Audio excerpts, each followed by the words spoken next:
Today we are going to be picking out my October TBR.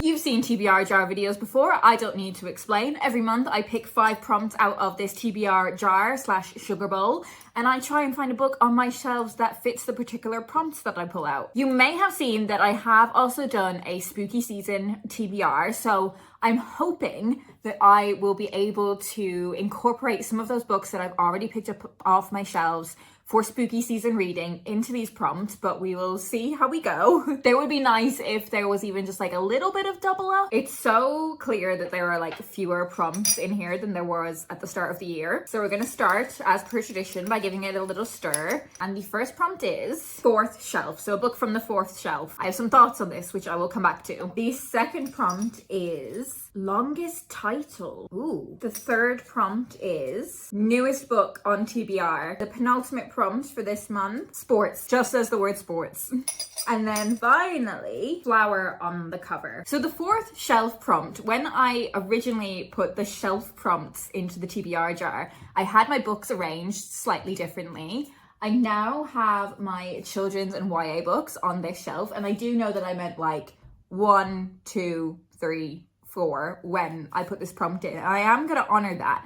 However, most of that shelf is now my workbooks, and I do not include workbooks in the TBR challenge. So there are a couple of books on that shelf that aren't workbooks, so it'll be pretty limited. But longest title is an interesting one because there is a book that is definitively the longest title that I have, and it might take me quite a bit of time to find it. Newest book on my TBR, I know what that is and I'm very excited to read it. Sports is interesting. I have read a few books in the past month that were about sport that maybe otherwise I might have picked those books. I'm initially thinking it will either be like a non-fiction book about sports or a sports romance. And I'm assuming a flower on the cover is going to be pretty straightforward. Like I'm assuming I'll be able to find that quite quickly. So let's start with the two that are like very obvious what I'm going to pick. So the 4th shelf prompt and the newest book on my TBR prompt. So immediately, I don't even really need to like pause the video to like show you going to my shelves, because for an unread book that isn't a workbook on this 1, 2, 3, 4, 4th shelf, there is actually only one option,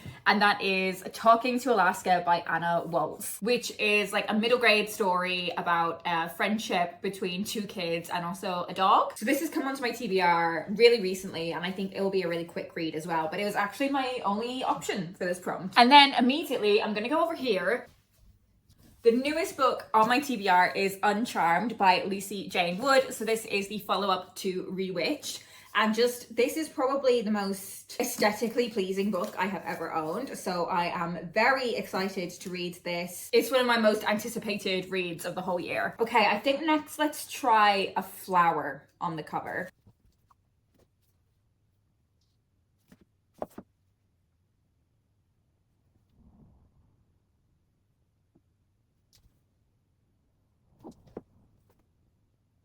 So I have found a way to double up with my spooky season reading. The first book I went and pulled off the shelf just kind of thinking, oh, I reckon this probably has a flower on it. Did. But then I remembered that I was supposed to be looking for books that would also fit for my spooky season TBR. So I have gone for Eat the Ones You Love by Sarah Maria Griffin. There is an orchid on the cover, and it is largely based in a florist as well. So it feels like I've really overachieved with fulfilling that prompt. Okay, sports. I don't think I have any non-fiction sports books left. I think I've kind of read everything that was on my shelves. So I'm thinking this will probably be a sports romance. I'm quickly going to scan my shelves in here, but I know that I definitely have sports romances on a couple of the shelves in my bedroom. So if I don't find anything on these shelves, I know I can pick one of those books.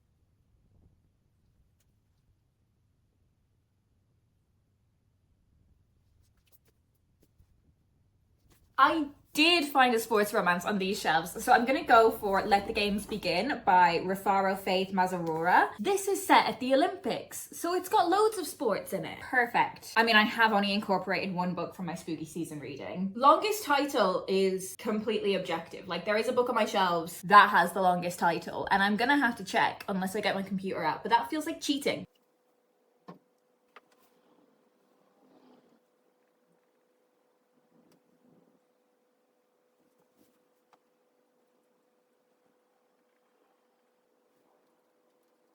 We have a front runner with 32 letters, but I do need to check the other shelves. Okay, just trying to pull the book trolley out. So I actually think I should have gone straight here instead of looking at my other shelves, because at first glance, just like so many of these books have really long titles. Yeah, so immediately we've beaten 32. This is 33. Oh God. I mean, this might just be the winner. We've got 49. I mean, I feel like for the sake of clarity and like definitiveness, I probably should check my nonfiction shelves, but I just can't see us being 49. With The Private Memoirs and Confessions of a Justified Sinner by James Hogg.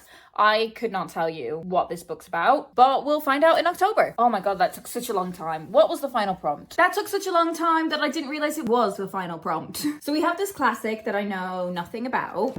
We've got a sports romance. We've got some spooky season reading. One of my most anticipated reads of the year, and one that I think will be a quick, enjoyable read as well. I had hoped that I might be able to incorporate more of my spooky season reading into this TBR. So I'm not sure. I mean, I'm never sure any month, but I'm not sure how many of these I'll end up reading. Maybe I'll get tired of my spooky season reading and actually will find myself gravitating towards these. Let's see. I feel like some of the prompts were just like very specific. Like newest book on TBR and longest title, there are just like objective books that is. And then like I was unlucky with the fourth shelf prompt in that I was just really limited with what I could choose. Do let me know if you have read any of these books and what you thought of them. If you want to let me know you're here but you don't have anything in particular to say, leave me a flower emoji of your choosing in honor of that flower on the cover prompt. I will see you in my next video, but also in my next TBR jar video, which will be the penultimate TBR jar video